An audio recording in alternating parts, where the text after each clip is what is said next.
What's up guys, welcome to another Tower of Fantasy video. Today I'm gonna be explaining everything when it comes to summoning in Tower of Fantasy, because if you're a new player, and I assume most of you guys that are gonna watch this video are, it could be a bit confusing because there are actually I think 7 different currencies in the game technically, so it definitely could be a bit confusing. When I started playing the game I was a bit confused, so I thought why not make a guide for you guys to explain everything in detail. First of all, let's go to the summoning screen, which is this one. This is where you summon on the game. That's kind of obvious, but I'm still gonna mention it. So basically you have 4 different banners, at least right now. We have the first banner, which is the Weapons Galore banner, and this is the generic basic banner that's always gonna be here. And to summon on this banner you use these things called gold nucleus. These orbs, let's say, are one of your currencies. The gold nucleuses can be found just by playing the game. If you click on the icon you can actually go scroll down and see where you can find them, but basically if you do missions and if you just explore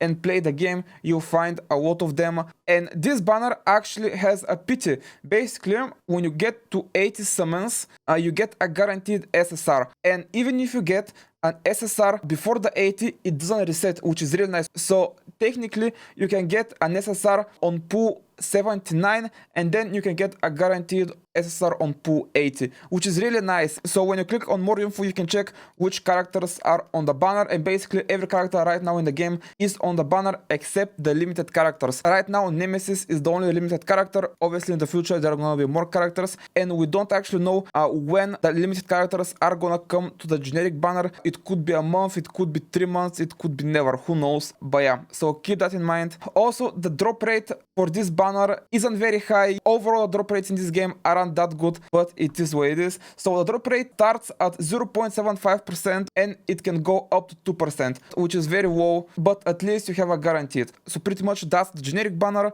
But you also have this banner which uses black nucleuses to summon with. They're actually purple. I don't know why it's called black nucleus, it should be purple nucleus, but yeah, it is what it is. Basically this banner isn't very good. You get these black nucleuses very easily. You can find them pretty much everywhere in the game just by exploring, so they're extremely easy to find. I've probably gotten about maybe 150 to 200 just by playing the game for the past couple of days, so they're extremely easy to find. But the downside is that this banner is not very good because the drop rate for an SSR is 0.3% and you don't have a guaranteed, so you can spend 1,000 of these black nucleuses here and you might not get anything. So the upside is that you get a lot of the black nucleus just by playing the game, but the chance of getting an SSR actually on this banner are extremely low. Then let's talk about the 2 other currencies that are dark crystals and titanium. Basically dark crystals are the universal currency in the game.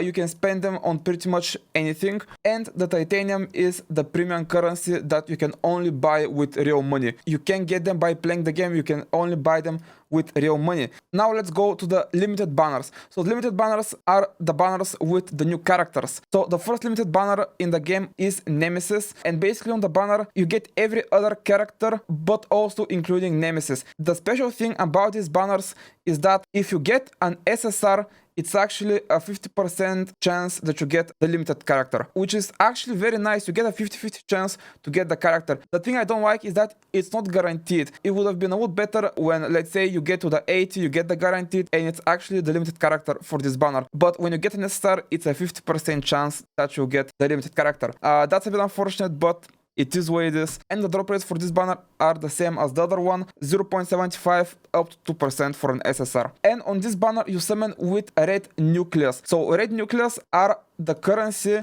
that is used only in the limited banners, and to get a red nucleus you need to exchange the dark crystals that you have. So let me show you guys. Basically you come here to the shop, you go to the hot section, and here you can see that you can get 1 red nucleus for 150 dark crystals. A mistake that I've seen a lot of people do is that they spend their dark crystals on gold nucleus. I think that isn't very smart because you can earn gold nucleuses quite easily just by playing the game, but I'm pretty sure you can get red nucleuses by playing the game. You can only get them by buying them. I would highly advise you guys that you spend your dark crystals only on red nucleuses, because the limited banners are, in my opinion, more worth it than the generic banner. So yeah, that's basically what you do. You come to the store and you exchange your dark crystals for red nucleus. So let's talk about this thing which is called black gold and flame gold. So for every single pull you do, you get 1 black gold. Basically, if you do a multi, you get 10 black gold. If you do a single, you get 1 black gold. So you can see that I've done 86 pulls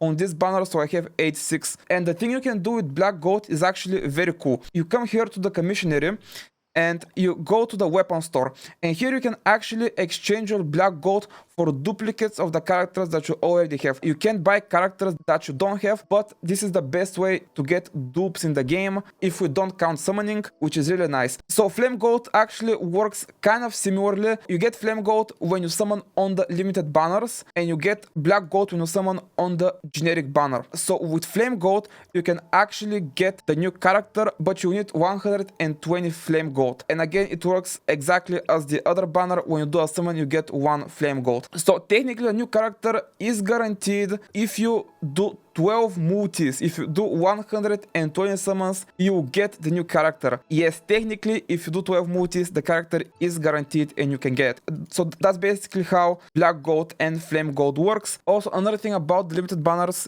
is that the amount of summons you do actually transfers. For example, so let's say you do 50 summons on the Nemesis banner, and when the next limited banner comes, you'll start at 50. So you need to do only 3 multis to go to the guaranteed, which is actually amazing. I really like that. And one thing that I don't actually like is about the flame gold. Basically, when the banner leaves, if you have flame gold still left and if you haven't spent it, it will convert into black gold. Technically, that could be a positive if you don't get enough for the guaranteed, and maybe you want more black gold to get a dupe of one of your existing characters. In that case, that's good actually, but in my opinion, it would have been a lot better if the flame gold transferred from banner to banner. So yeah, please keep that in mind. The flame gold doesn't transfer. When the banner ends, your flame gold that you haven't spent will transfer into black gold. So that's pretty much it for the limited banner. Now let's talk about the matrices banner. So matrices are basically artifacts or just equipment for your weapons. So the normal matrices banner has every single matrices except for the new limited one. The drop rate for an SSR is 1.7% up to 4.2%, and you get a guaranteed when you do 40 summons. And for you to summon, you need these proof of purchase items. Again, when you click on the icon, you can actually see where you can get them from. You can also get them from other places actually. Not everything is listed here. These are not that easy to find, but if you just play the game, you definitely get